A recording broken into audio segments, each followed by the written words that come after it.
Apa kabar teman-teman dan sahabat-sahabat saya semuanya? Jumpa lagi dengan saya di channel Sedikit Horor, channel yang membahas secara logika tentang habitat, sifat atau karakter teman-teman yang real di mata saya, tapi mungkin tidak real di mata teman-teman semuanya. Dan saya menganggap mereka teman-teman atau sahabat-sahabat saya yang goib.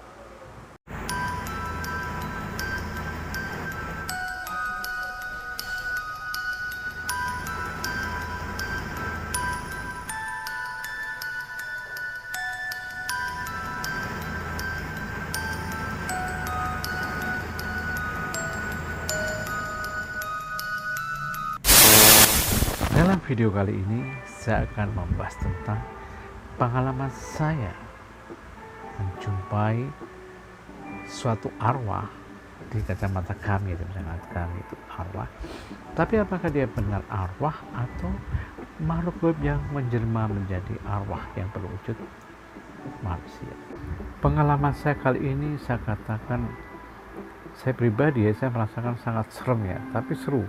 Karena apa? Karena di sini bukan cuma saya yang ngalamin, jadi kita ada berkelompok sama teman-teman dan menjumpai sesuatu yang menurut kami seram, tapi ya dia itu arwah atau makhluk gaib yang sengaja menakut-nakutin kami.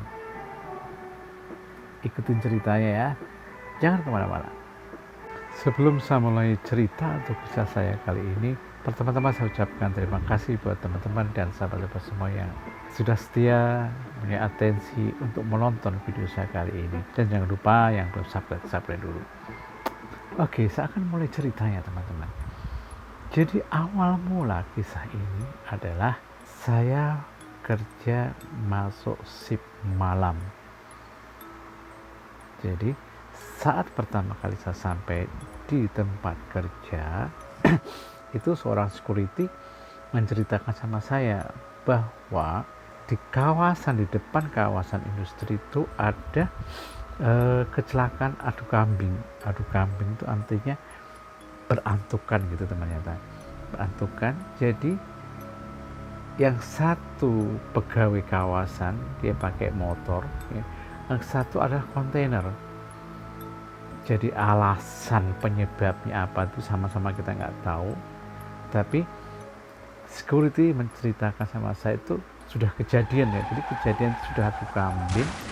Dan pegawai kawasan tersebut karena dia naik motor adu kambing dengan kontainer, dia langsung meninggal seketika. Dan saat meninggal itu, ini cerita dari sang security sama saya, dia itu mungkin karena hantukannya itu sangat keras jadi sampai kepalanya itu katanya patah. Karena kejadiannya itu kan sangat ngeri teman-teman supaya teman-teman bisa membayangkan kira-kira itu macam mana kondisinya saat terantuk itu pun saya menggambarkan nanti berdasarkan keterangan dari security perusahaan. Menurut saya cerita dari security itu kan sangat seram teman-teman. Coba teman-teman bayangkan saat terjadi kecelakaan dan si korban yang meninggal sampai kepalanya hampir putus itu kan kalau kita mendengar ceritanya kan sudah ngeri. Ada juga cerita yang lebih mengerikan dari itu, mengerikan dan seram. Ini terjadi pada malam hari jam istirahat kerja teman-teman. Kan waktu kita masuk tadi kan security udah cerita bla bla bla bla tentang kejadian kecelakaan tersebut. Jadi malam hari saat kita istirahat kerja kalau shift malam itu jam 12 malam, jam 1 malam lah.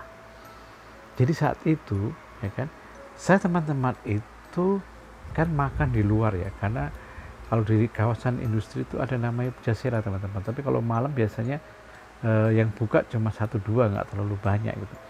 Jadi saya teman-teman tuh ada 7 orang punya ide untuk makan di luar kawasan. Berawal dari ide ingin makan di luar kawasan, karena Pujasiranya tidak terlalu ramai. Jadi Pujasira itu pengertiannya mungkin ya, kalau orang-orang di luar dari daerah kami itu belum tahu artinya. Pujasira itu tempat makan gitu. Jadi apa ya namanya ya, kalau daerah lain mudah-mudahan sama artinya tempat makan. Jadi bisa tempat makan gitu. Tapi kalau malam biasanya kan mayoritas pegawai-pegawai kalau malam itu kan bawa buntotan sendiri ya. Jadi Pujasira jarang yang buka full, cuma 1-2 lah yang buka malam. Berawal dari sinilah ada teman-teman kita ngumpul, ada 7 orang punya ide makan di luar kawasan. Jadi di luar kawasan ada warung yang buka siang malam, tapi nggak jauh dari kawasan ya, siang malam sampai pagi dia masih buka, dan warung itu komplit makanannya ada semua. Jadi kita punya rencana menuju makan di sana. Jadi karena kita bertujuh teman-teman ya, mau naik mobil kan nanggung kan, naik mobil nggak muat, empet-empetan. Jadi teman-teman punya ide, yang 4 orang itu naik motor berboncengan, terus yang 3 orang sama saya naik mobil.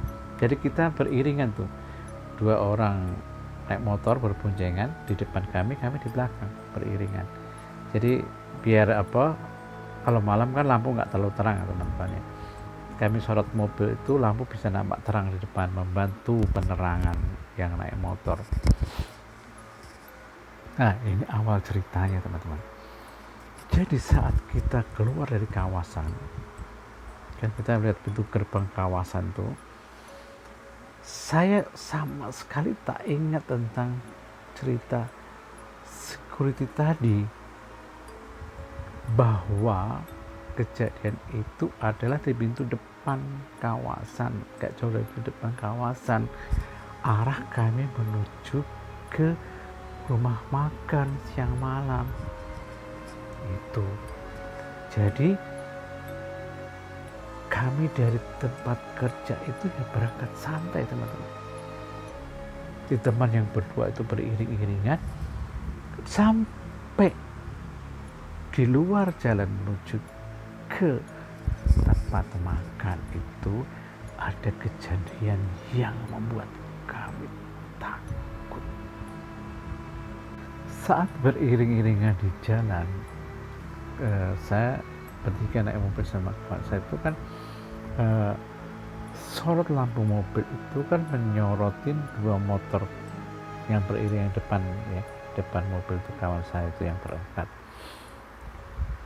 Saat sorot mobil ini mengenai 2 motor yang beriringan di depan saya ini, teman saya ini, saya melihat sesuatu yang janggal. Janggalnya itu seperti teman-teman, ini 2 motor itu beriring-iringan kan, kalau malam kan kita berdua gini kan, yang satu tiba-tiba ke depan terus dia berjalan oleng gitu. Jadi dia tidak lagi beriringan dengan samping kiri kanan gitu, langsung yang satu agak buruan ya kan, ada di depan, terus dia jalan tuh agak oleng-oleng gitu. Jadi terpikir di saya itu, saat ada suatu pertanyaan tuh dalam hati, mereka ini ngapain gitu. Bahkan yang bonceng di belakang itu kakinya tidak ikan ke atas gitu. Saya tak ada pikir apa yang terjadi sama mereka. Cuma saya tetap ngikutin aja dari belakang. Sorot lampu tetap saya menyoroti ke arah motor kawan saya yang berdua di depan itu. Terus cara tiba-tiba mereka melajukan jalannya motor tersebut.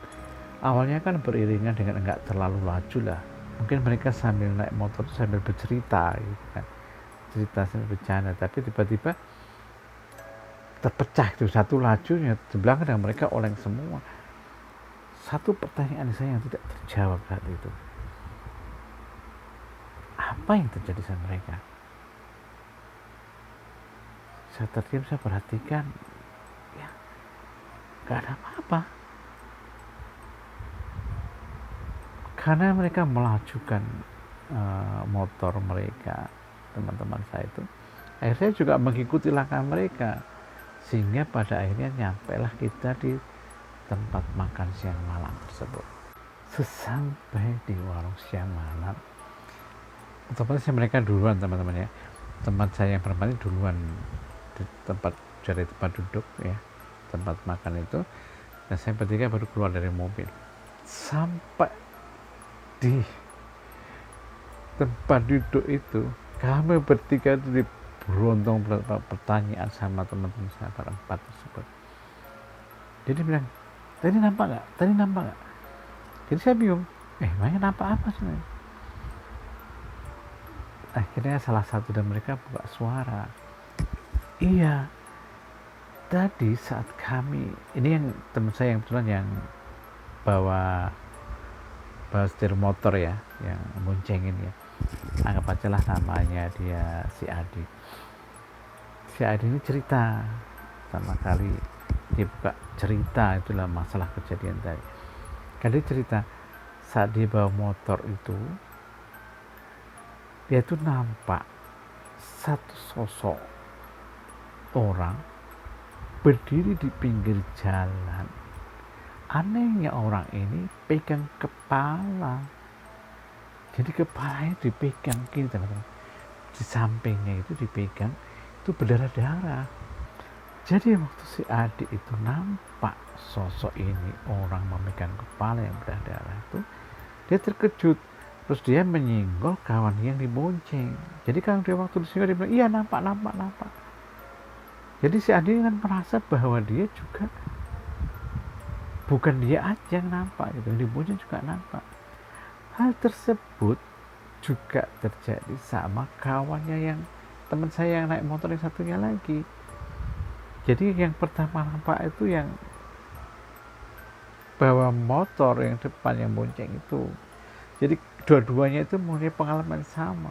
Saat mereka nampak itu, jadi mereka jadi grogi, jadi maka motor itu oleng gitu. Dan kesaksian mereka itu disaksikan dengan yang dibonceng. Gitu teman-teman. Ini yang membuat rasa penasaran saya terjawab. Ternyata kejadian tersebut karena ada sosok yang menghantui pandang mereka gitu. Saya sendiri teman-teman dan sahabat-sahabat semuanya, kalau saya mengingat kejadian saat itu, saya jadi merinding gitu. Jadi akhir cerita, setelah kita selesai makan di warung siang malam itu, kita nggak pulang lewat depan arah yang tadi kita lewat. Jadi kita menuju ke kawasan industri lewat pintu belakang. Jadi saat teman-teman dalam kecemasan ini, saya teringat cerita tentang security tersebut. Jadi saya buka suara sama teman-teman ini. Mungkin tempat, saya cerita sama teman-teman saya pernah itu, mungkin tempat yang kita jumpain tadi, sosok tadi itu mungkin korban tabrak kambing tadi siang. Saya bilang, maksudnya teman saya itu langsung bertanya, maksudnya kayak mana? Iya, waktu saya cerita sama teman-teman semua. Ternyata teman-teman semua yang berenam ini nggak tahu cerita kejadian kecelakaan tersebut teman-teman, karena kita kan masuknya malam ya, jadi kejadian itu siang ya kan. Jadi mereka nggak tahu cerita, maka akhirnya saya menceritakan bahwa tadi di cerita security ada kejadian tabrak kambing yang korbannya itu yang meninggal itu kepalanya hampir putus. Baru mereka menjawab begitu. Teman-teman dan sahabat-sahabat saya di channel Sedikit Horor, kita ulas sedikit dari kejadian cerita saya tadi ya kan. Mungkin ada beberapa pendapat yang sama dengan saya atau mungkin berbeda.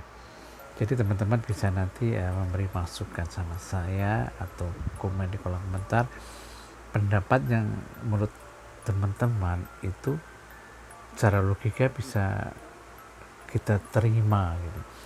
Dalam logika saya karena dari pengalaman saya ya, dari kejadian saya memahami, menganalisa tentang habitat, sifat dan karakter teman-teman atau sahabat-sahabat yang goib ya, saya punya keyakinan bahwa seorang yang sudah meninggal, ya, apapun bentuknya, kita tahu bahwa manusia itu punya sisi goib yaitu roh, ya, dan sisi real yaitu badan. Jadi secara logika saya, kalau roh dan badan udah terpisah, ya kan, si roh ini tidak bisa menampakkan dalam bentuk wujud dia yang real. Itu cara pandang saya, secara logika saya. Mungkin kalau teman-teman punya pendapat lain, silahkan komen di kolom komentar. Dan secara logika saya, tentunya yang bisa memunculkan penampakan tadi, saya yakin itu adalah teman-teman sahabat kita yang goib, ya, yang dia mungkin sengaja menggoda, ya, atau mengerjain kita, ya kan, dengan wujud si korban yang meninggal tersebut, ya kan. Bahkan dia memberi penampakan itu yang mengerikan, gitu ya, dengan kepala yang dipegang putus. Sementara kalau security tadi jujur, ya, memang kejadiannya kan nggak sampai putus kepala, ya, cuma hampir putus, tapi tidak putus sama sekali. Nah, jadi logika saya berpikir bahwa yang memberi penampakan tersebut itu adalah memang teman atau sahabat kita yang goib, yang sengaja mengerjain kita, gitu. Itu cara pandang saya. Jadi kalau teman-teman mungkin punya pendapat lain, silahkan komen dan beri masukan saya di sini. Nanti kita di next video kita bisa bahas. Itulah akhir cerita dari kisah saya yang seram. Untuk itu teman-teman jangan lupa like, comment, subscribe, dan share ke teman-teman yang lain. Dan jangan lupa bunyikan tombol loncengnya, sehingga teman-teman bisa selalu mengikuti video baru di channel Secret Horror. Oke, dan terima kasih sekali berlatih di channel Secret Horror. Sampai jumpa di next video. Bye-bye.